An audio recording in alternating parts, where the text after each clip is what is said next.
It was puzzling to see the announcement of Donkey Kong Country Returns HD, as this was yet again another port of an older Nintendo title. Sure, there are some minor improvements to the visuals, but it doesn't change the fact that most players felt that this was a bit of an overpriced cash grab just to squeeze in another title for the start of 2025. Now, my only experience with Donkey Kong games really was just the original Donkey Kong Country that was on the Game Boy Color, which I believe was originally on the Super Nintendo.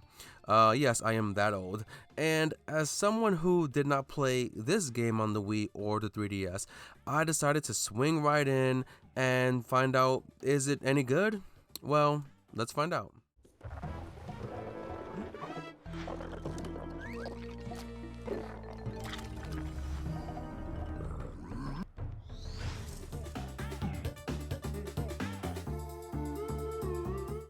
My first impressions playing this game was positive, and I had some excitement. Some classic style DK music, the visuals were pretty good, very vibrant colors, both in docked and handheld mode. Some of the colors really do look good here.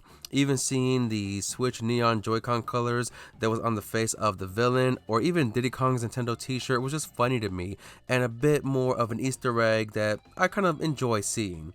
And even with the audio, it was quite impressive from the music, the sound of DK running through the levels. The sound really has that impact of a strong ape who is on a mission to save his bananas. Now, the game is broken up into 8 sections on Kong Island with roughly 8 or so levels in each one, a shop that is owned by Cranky Kong so you can buy some power-ups that we will talk about later, and of course a boss fight at the end of each section. Now, each section also has a locked door that will unlock an additional level, which you will have to buy a key from the shop to unlock it. Each level also has their collectibles to find, such as the classic Kong letters. Upon finding all collectibles, you will essentially unlock some secrets. I can't share these secrets with you, not because of spoilers, but because I haven't unlocked them myself. Now, I kinda knew what I was getting into with this game, as Donkey Kong games are notorious for being a bit of a difficult challenge, especially compared to its rival platformer being Mario. Now, I played in modern mode hoping for an easier experience to try to complete this game in time for a review. However, even with modern mode, it still had its challenges throughout certain levels that unfortunately didn't feel like a test of my abilities. It instead felt like an over-annoying cheap level whose only purpose of existing I feel was just to add a few more levels to each world section, just to make the game spread out a little bit more. Now, each world seems to have an annoying minecart level or an annoying rocket barrel level, or both, and the difficulty of these levels don't really increase from one section to the next one. Rather, the difficulty seems to be misplaced in various different sections or worlds, if you will. I mean, seriously, these levels really suck, and I don't think they were really creative at all, and I just do not want to see another minecart or rocket barrel. Now, considering these levels are essentially a one-hit fail, you may have Donkey Kong going on these levels alone without Diddy Kong, which is a good thing, not having Diddy Kong absorb the damage and then being defeated while Donkey Kong continues. So you're helping Donkey Kong be a better uncle to Diddy Kong rather than you will with the other levels. Yes, if you didn't know, Donkey Kong is Diddy Kong's uncle. Now you know. Now, speaking of Diddy Kong, yes, you can have him join you on these levels when you find him in one of the barrels that is containing him. And he does come with his weak jetpack that does help with some platforming, as well as taking that damage from enemies, as I mentioned earlier. And you will probably need to rely on Diddy Kong to beat most of these levels, as they can be really challenging. And the biggest challenge for me was the sometimes stiff, but also sometimes too loose controls. DK would sometimes move too slowly or just be stuck at certain sections, and he won't move forward, he won't roll like you want him to, so you can get that movement speed, get that increased jump that you need. And then sometimes he will move way too swiftly, causing you to jump further than you planned, making you completely miss your landing spot and losing the level. Now, yes, you do have to time your jumps like with any platformer, but I feel like this was a good example of a game that desperately needed some more improvements, and this is an issue that's common with Nintendo when they do ports like this with very few changes and they charge you full price, but then they will go ahead and do a complete remaster of Metroid Prime and only charge you $40, or even remaking Super Mario RPG with the improvements that that game did receive.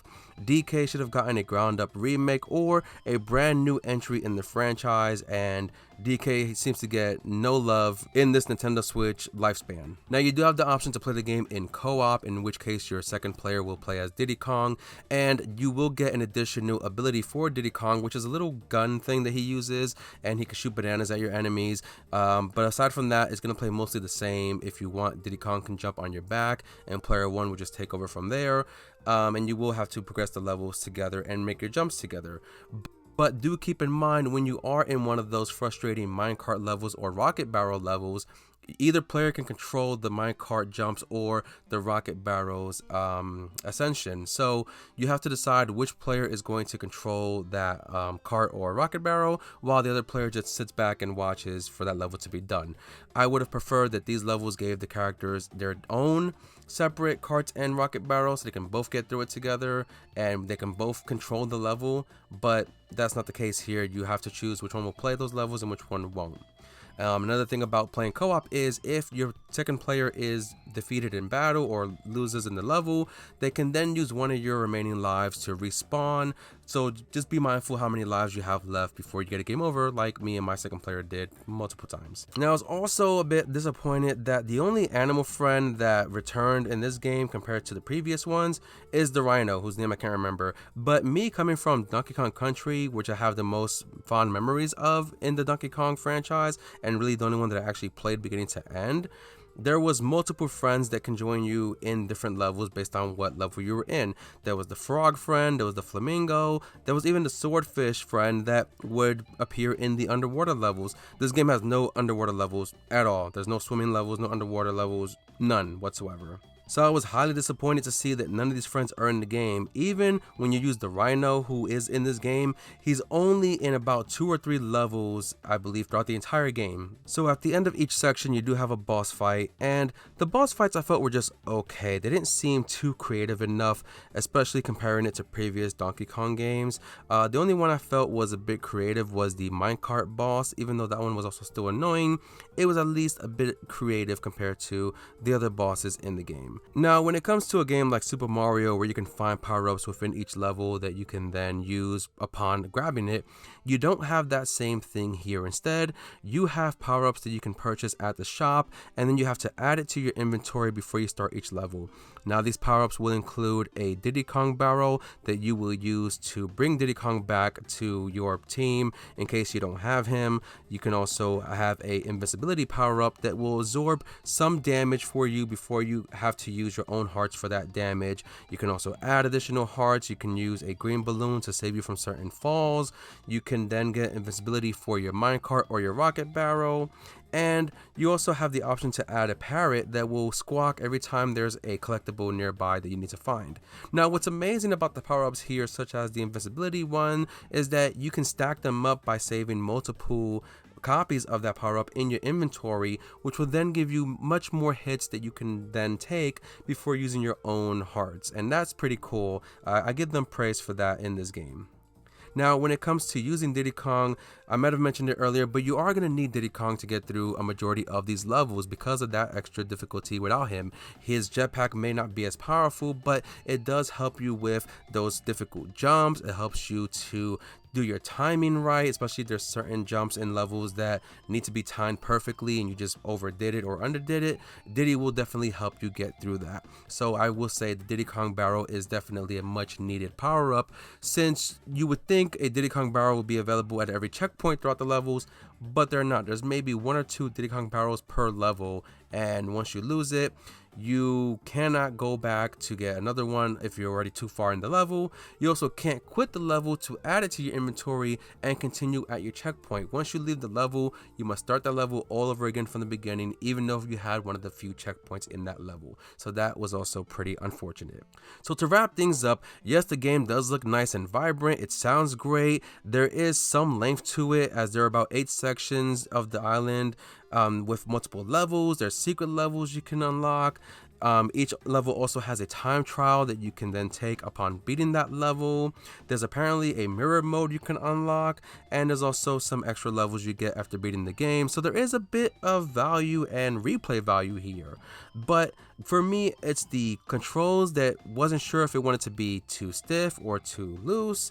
It is the lack of creative bosses and the really annoying minecart and rocket barrel levels that, for me, it's tricky to say whether or not you should pick up this game. As someone who didn't play the previous 2 on the Wii or 3DS of this game, I had some fun, and also I had a lot of annoying moments with the game. But maybe you have a better skill level than I do. Maybe you will have an easier time with this game. Maybe you can even play in the classic mode, which I didn't even bother trying because I wasn't going to go through that difficulty. But if you've played this game in the past, or any Donkey Kong game, you kind of know what you're getting into when buying this game. And I did hear that Donkey Kong Country Tropical Freeze is a better experience than this one, which is another game I haven't played, and maybe I will give it a try to see how much better it is from this game, how much different it is. But I think for now, I need a little bit of a break from our Kong friends. Even though I've just had a multi-year break from him, I think this game was enough for me to take a little break again from him. And I do wish that Rare and Nintendo did provide more support for Donkey Kong and got him more games and better games, but that doesn't seem to be the case, at least for the past few years of the Switch. Hopefully the Switch 2 will change that. But that's my video for today, so thank you guys for watching. Don't forget to hit that like button and subscribe to the channel for more content, and I'll see you guys all on the next one. Peace out.